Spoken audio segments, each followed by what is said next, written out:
The story began with Arata Nakayama, a first-year high school student, carefully cleaning his desk inside the classroom. He wiped every inch until it gleamed, satisfied with how shiny and spotless it looked.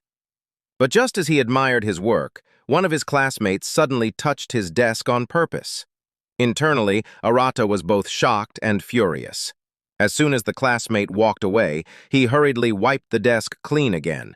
The classmate, seeing this, muttered to himself, wondering if he was really that disgusting. But Arata wasn't concerned with what others thought.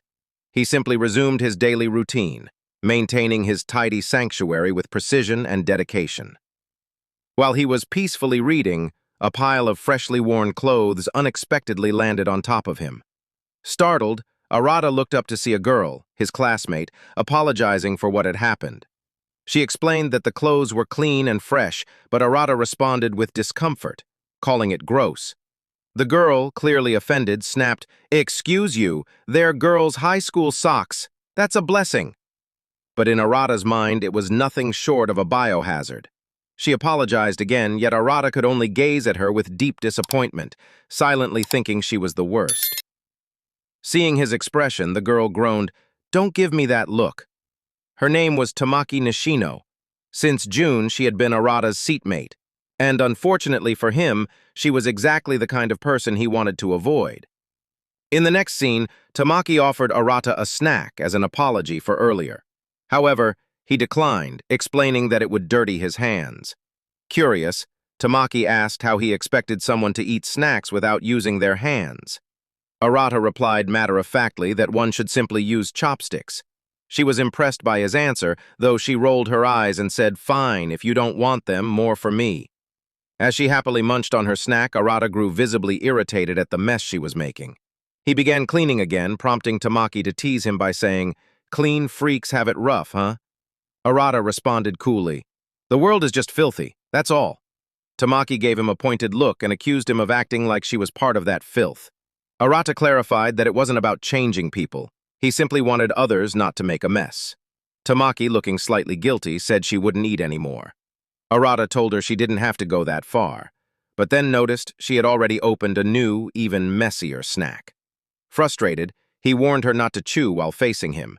Without another word, he took a roll of tape and placed a line down the middle of their shared desk, firmly instructing her to stay in her area. Tamaki shrugged and agreed, promising not to make a mess again. This time she ate slowly and carefully. Arata, noticing the change, glanced at her, but she looked back at him with a smug expression.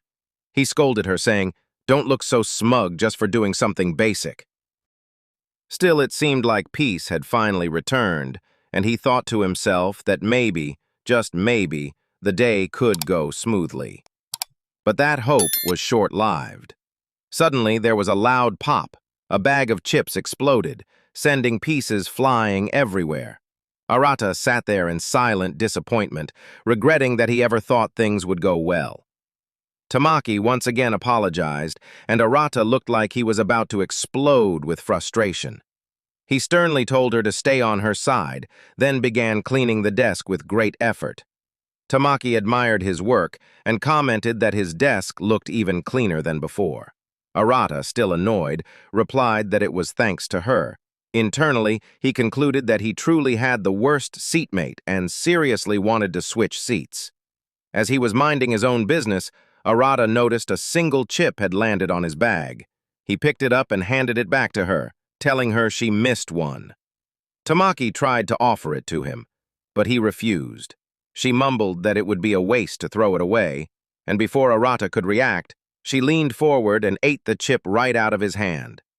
Completely stunned, Arata froze. Tamaki smiled brightly, looking pleased with herself, while Arata collapsed back into his seat, unable to process what had just happened. His heart was pounding uncontrollably, and he couldn't understand why. This is the worst, he thought, more confused than ever. Tamaki then offered him some wipes, but Arata shook his head and muttered, "It won't help."